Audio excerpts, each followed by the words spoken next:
Sziasztok, én Sági Szilárd vagyok, ez itt a Privát Gasztroturné, és mellettem Ibolya néni, és mi az, amit el fogunk készíteni? Én egy pörköltet fogok elkészíteni, Ibolya néni is módra. Jó Nagyon lesz? jó, én meg akkor egy paradicsomos rizottót készítek, és egy kis paprikával meg fogjuk vadítani, és így lesz belőle egy bácskai rizses hús.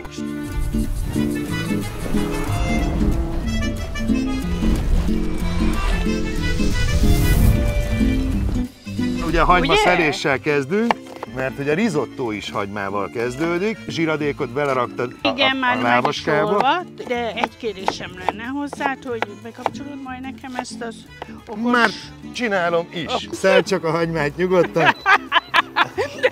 Nem fog leállni.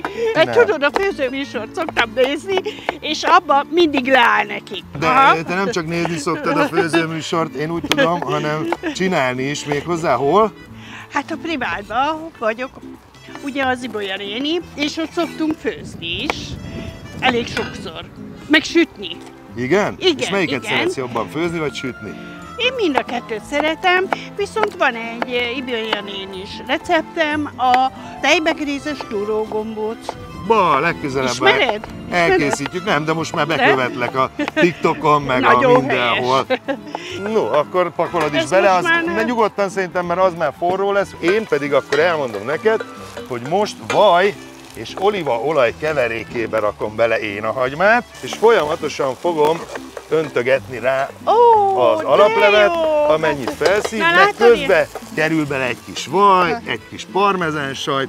Én meg ide készültem neked egy nagyon kevés vízzel, mert a pörkölthöz majd kelleni fog neked is. Jó, de én most teszek bele egy kis paprikát is. Akkor ez is megoldódott, paradicsomot te ne tegyél, mert én majd a rizottóba fogok, jó? Rendben. Mennyi Finom fokhagyma kell neked? Egy gereszt, két gereszt? Egy. Nézd, akkor így oda-vissza átjáratom neked. Hát És akkor így ez az enyém. Hiába, aki Ez tud, meg az tud. Na nézd csak, ahogy beleraktam a fokhagymát, már ment is rá a rizs. Most ezt egy kicsit átpörgetem, hogy kicsit üvegesedjen ezen a vajas olívaolajon. Igen, meg jobb És íze van. kerül rá a bor.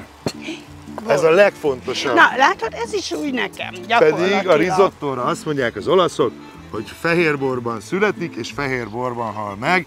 Igen. Amikor elindítom, akkor fehérbor, és amikor majd elfogyasztjuk, akkor is fehérbort iszunk hozzá.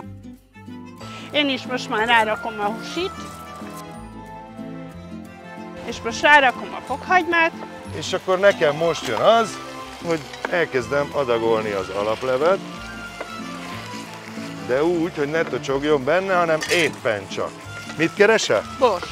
Bors, nézd csak, itt van. Annyi, hogy mivel arra fúj a szél, ezért oda kell a tányér mellé célozni, azt akkor megy bele. Én ezt megtanultam, a serpenyőbe is, hogy Én bográsba szoktam főzni, tudod, de az nagy. bográcsozzunk már egyszer majd, Na, jó? nálam is lehet. Oké, megdumáltam. Na, én most már ráöntöm a vizet, mert most már... Leszedem a paradicsom héját, mert a risottóba annyira nem mutat jól. Itt most nézd, csak én így oldom ezt meg. Ezeket fel fogom egész apróra kockázni, és úgy megy bele a risottóba, igen.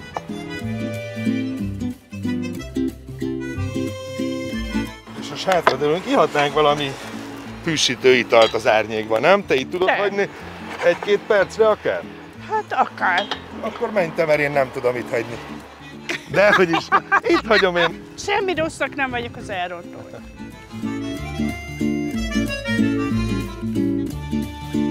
Na, visszatértünk, én közben azért figyelgettem a pörköltre is. Képzeld el, hogy a risottót levettem, került bele egy kis parmezán, most pedig én egy nagyon pár darab paprikát csak át fogom forgatni egy kicsit forró olajon, az íze kedvéért a tálaláshoz fogjuk, jó? Azt akarom, hogy egy picit kapja oda. És az olyan jó. Igen, mert akkor jó fog kinézni.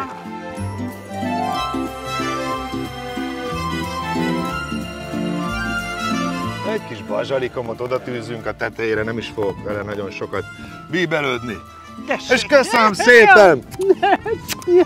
Ti meg, ha már végignéztetek bennünket, akkor ne felejtsetek el kommentelni, mert a kommentelők között ki fogunk sorsolni 3 darab airfryert.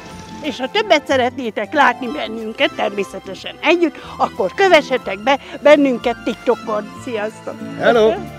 Együtt!